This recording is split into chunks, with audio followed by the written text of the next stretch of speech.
Muli po mga kapatid, inaanyayahan ko po kayong muli sa video na ito na inyo pong panoorin ang totoong mensahe ng ating pambansang bayani na si Dr. Jose Rizal.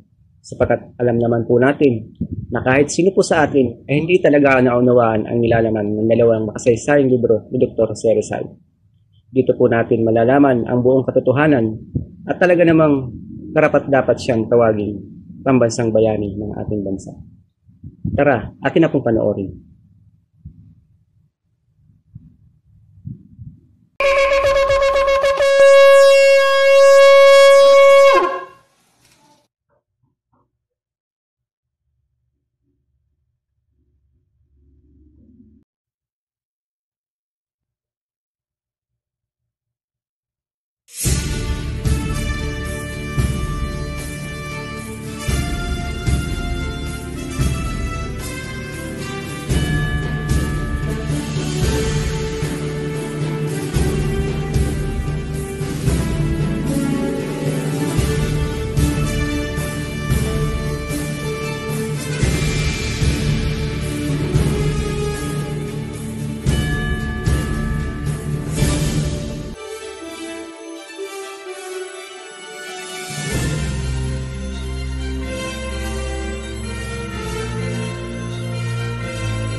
Isang pagbati mula sa Ophirian Heritage. Inilabas natin itong video para pagbigyan ang mga kahilingan na magbigay tayo ng opinyon tungkol sa kwento na hindi raw si Rizal ang pinatay sa Luneta at siya daw ay nabuhay until ripe old age. Paunahan namin kayo. Panoorin nyo muna or balikan ang mga naunang video na inilabas namin tungkol sa mga obra ni Rizal. Kasi kung wala kayong background at hindi nyo naarok ang totoong lalim ng kanyang mga ginawa, hindi nyo maa-appreciate ang argument na aming inilalabas dito sa video. Nasa description po ang link to the playlist. Dahil komplikado ang mga information na nauugnay sa sabi-sabi na hindi raw si Rizal ang nabaril, sisimulan natin kung sino talaga si Rizal. Dati-rati, ang alam lang ng mga Pilipino ay kung sino ang magulang ni Rizal. No one cared na kalkalin ang pinagmulan ng mga ninuno ni Rizal. Hindi na po namin tatalakayin dito ang ancestry ni Rizal. Tapos na kasi yan sa mga naunang video. Ngunit, babanggitin namin na si Rizal ay may dugong inchik dahil galing sa Fujian province ang kanyang ninuno. Fact check na po yan. Si Rizal ay may dugong Chinese. Kapag pinairal nyo na naman ang pamumulitika, hindi nyo maaarok ang katotohanan. Ngayon, bakit natin sisimulan sa family background? Yan ay para linawin ang tunay na pagkatao ni Rizal na iniuugnay sa fairy tale ng British royal family. Ganito ang istorya na ikinalat. Ayon daw sa article, The Mystery of the Barclays Account ng World Viewer dated May 8, 2016, si Rizal daw ay foundling or napulot lamang ng Mercado family sa tapat ng kanilang bahay sa Calamba, Laguna. Paano daw nangyari? Simulan natin kay Princess Victoria of Saxe-Coburg-Saalfeld. Nagbuntis daw itong si Princess Victoria habang nasa Germany at nang malapit na siyang manganak, nagmamadali siyang nagbiyahe papuntang England. Kailangan niyang isilang ang kanyang anak sa English soil para magkaroon ng karapatang umakyat ng trono balang araw. Habang nasa barko, napaaga daw ang panganganak nitong si Princess Victoria at ang lumabas ay kambal, isang lalaki at isang babae. Dahil kakaiba daw ang anak na lalaki, itinago nila ito, walang record. Samantalang ang babaeng anak ay lumaki at iyon ang naging Queen Victoria of England. Huwag po kayong malilito. Ang nanay ay Victoria, ang ipinanganak ay Victoria din. Sabihin na nating Juniora. Ngayon, sa hindi malinaw na pangyayari o paglalahad ng kwento, yung itinagong kakambal ni Queen Victoria ay lumaki daw sa Borneo at yun ang naging Prince Julian Taliano. Dito pa lang ay napapansin na kaagad yung kasinungalingan. Bakit? Kasi Ang nanay ni Queen Victoria ay German, ang ama ay British. Kung ang ina ay German at ang ama ay British, paano naging kamukha ni Lapu-Lapu ang anak na lumaki sa Borneo? Sa totoo lang, humahagal pa kami ng tawa habang binabasa itong kwento. Mas lalo kayong matatawa mamaya kung paanong sumulpot si Rizal sa eksena. Ganito, dahil Muslim daw si Prince Julian Taliano, gusto niyang mag-penetrate sa northern part ng Philippines. Kung kaya, pasikretong inilagay sa basket ang kanyang bagong silang na anak at inilagay sa gate ng Mercado family sa Calamba at yun daw ang naging Jose Rizal. Pinalalabas na ang tunay na ama ni Rizal ay si Prince Taliano at ito ay apo ni Queen Victoria ng England. Very fantastic story. Mabinta po ito sa mga Pilipino na mahilig sa drama at teleserye. Naniniwala ka ba? Baliw ba itong si Prince Taliano para ilagay sa basket ang kanyang bagong silang na anak at bumiyahe mula sa Borneo papunta ng Calamba para iwanan sa trangkahan ng Mercado family? At yun daw ang naging Jose Rizal? Naniniwala ka sa kwentong yan? Pangalawa, kung nais nilang palaganapin ang Islam sa Metro Manila, tama ba na isang sanggol na nakalagay sa basket ang ipapadala? Pangatlo, sinasabi ng kwento na si Taliano na ama daw ni Rizal ay twin brother ni Queen Victoria, so meaning European descent. Tanong, may European feature ba si Rizal? Wala. Malay ang kulay ni Rizal. Pilipinong-Pilipino ang kulay na may halong pagka-incheck. Ngayon, ang paglulubid ng mga kwento na iniuugnay si Rizal sa Taliano at ang mga Taliano ay iniuugnay kay Queen Victoria ay para maging makatotohanan ang mga susunod na kasinungalingan. Dito pumasok itong si Karen Hudas. Ipinapakilala niya ang sarili bilang former attorney ng World Bank at ngayon, ikinakanta niya raw ang mga sikreto ng bangko na kanyang mga nalaman. Unang kanta niya, hindi pinatay si Rizal. Ano ang layunin? Upang ibalik ang tiwala ng mga Pilipino sa Vatican. Kasi nararamdaman na nila ang unti-unting paggising ng mga Pilipino. Alam nilang sumibol na ang Ophirians at nagsisimula ng uriratin ang katotohanan. Pangalawang kanta, si Rizal ay nagpalit lang ng pangalan at siya ay naging si Father Antonio Diaz alias Severino Santa Romana. Siya ang signatory ng yaman ng Pilipinas kasabay si Wolfgang Struck. Ano ang totoo? Itong Antonio Diaz alias Severino Santa Romana ay isang paring Jesuit na nagkukunwari bilang Jose Rizal. Tandaan nyo, until the end, ang mga sinulat ni Rizal ay puro pagkalaban sa mga pare at sa simbahan. Malalim ang alam ni Rizal. Galing na rin mismo sa bibig nitong si Karen Hudas. Lumalabas na may alam si Rizal tungkol sa kayamanan ng Pilipinas. Hindi kaya yun ang totoong dahilan ng pagkamatay ni Rizal?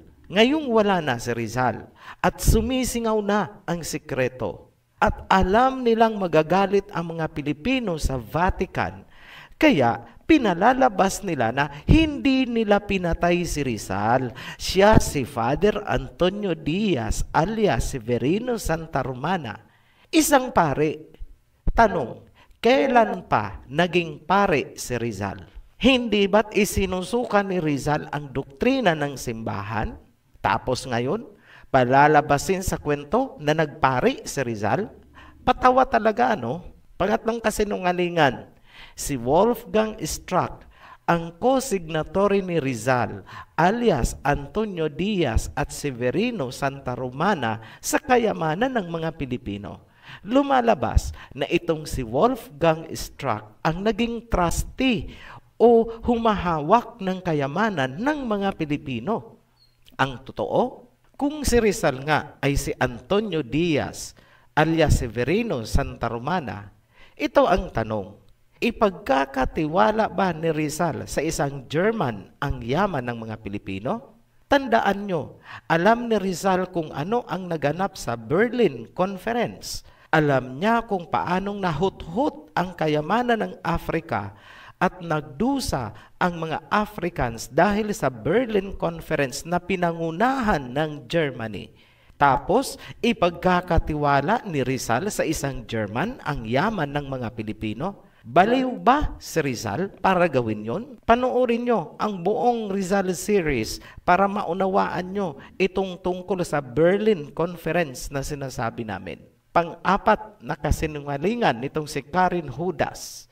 Sinabi niya na ang World Bank ay kontrolado ng mga powerful extraterrestrial alien species mula sa ibang planeta. Ngayon, simpleng pag-iisip, common sense ha, kung totoo ang sinasabi ni Judas na powerful aliens ang kumokontrol ng World Bank, bakit buhay pa siya hanggang ngayon? Nag-iisip po ba? Ano ang totoo? Pinagtatakpan ni Karen Hudas ang mga totoong serpent seeds na nasa likod ng pagkukontrol ng World Bank at World Economy. Panoorin nyo ulit ang Creation Series at Babylon Series para maunawaan ang serpent seeds na sinasabi namin. Sila ang pinagtatakpan ni Judas, kaya gumagawa siya ng alien fantasy story. Panglimang kasinungalingan, nagpapakilala itong si Karen Hudas na siya ay isang attorney ng World Bank or something like that. At ngayon, inilalabas niya daw ang mga sikreto ng World Bank.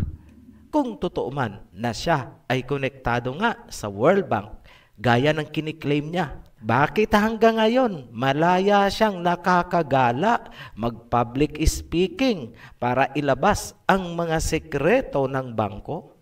Ano ang nangyari sa Bank Secrecy Law ng Amerika? Bakit hindi siya sinasampaan ng kaso for violating bank secrecy? Take note ha, hindi ordinaryong bangko kundi World Bank ang pinag-uusapan natin. What made her exempted sa paglabag ng Bank Secrecy Law? Nag-iisip po ba kung bakit hindi makasuhan itong si Karen Hudas? The truth will set you free. Si Karen Hudas ay bahagi ng propaganda machine na naglalayon na lituhin ang mga Pilipino sa pamamagitan ng paghahasik ng maling impormasyon. Ang mga impormasyon na galing sa kanya ay ikakapahamak ng mga Pilipino. Paano namin nasabi? Ganito kasi yan. Kunwari, ginamit ng Philippine government ang impormasyon na galing kay Hudas.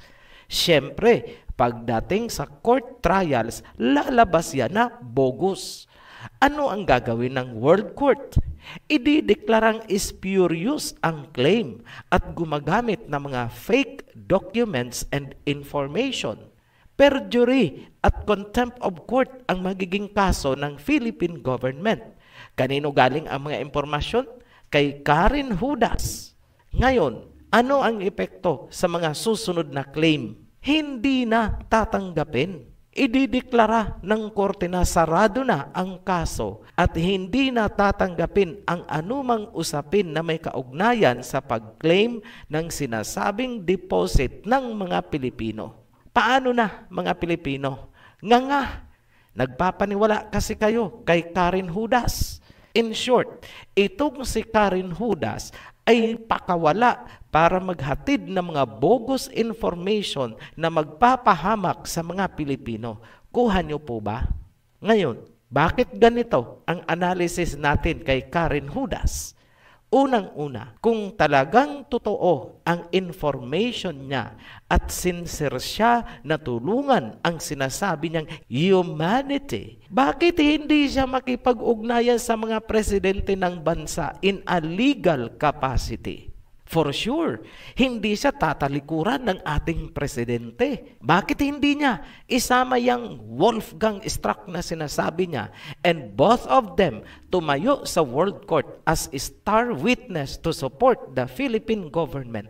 It's been 10 years na puro ngaw-ngaw sa YouTube at speeches na walang kinatutunguhan kundi lituhin ang mga Pilipino. Bakit hindi siya makipagtulungan kay Imelda na alam naman natin siya ang next to Ferdinand Marcos? Siya ang may hawak ng mga documents na ginamit na nga sa trial sa New York. Simple lang, di ba? Hindi yan gagawin ni Karen Hudas na tulungan si Imelda. Bakit? Puro propaganda ang ikinakalat nitong Karen Hudas. Baka sakaling may kumagat sa kanyang mga pain. Ngayon, ito ang challenge namin sa inyo. Try to research kung ano ang koneksyon nitong Karen Hudas at Wolfgang Struck sa mga kabbalistic banks in the world. The truth will set you free. Hindi sana kami mag-touch tungkol dito sa mga wealth ng Marcoses kung hindi lang na-involve ang memory at reputation ni Rizal.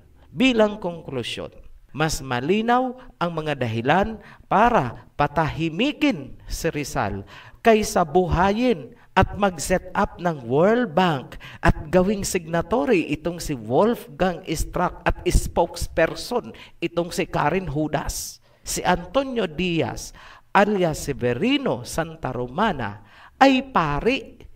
Si Rizal ay hindi pari. At hindi gagawin ni Rizal na makipagsabwatan sa mga pari. Huwag kakagatin ang bitag ni Karen Hudas. Si Jose Rizal ang pinatay sa Luneta. Period. Muli kaming nagpapasalamat sa mga patuloy na nagsusubaybay sa ating mga videos. Sana nasagot nitong video ang mga request at mga tanong at mga agam-agam tungkol dito sa usaping hindi raw si Rizal ang pinatay sa Luneta. Sa mga subscribers, welcome to our heritage. Be blessed. Shalom. Mga kapatid, kung niyo pong napanood ang kabuuan ng video na ito at kung niyo pong nagustuhan ang mensahe at aral, paki-like, subscribe, and share po. Marami pong salamat. Be blessed. Shalom.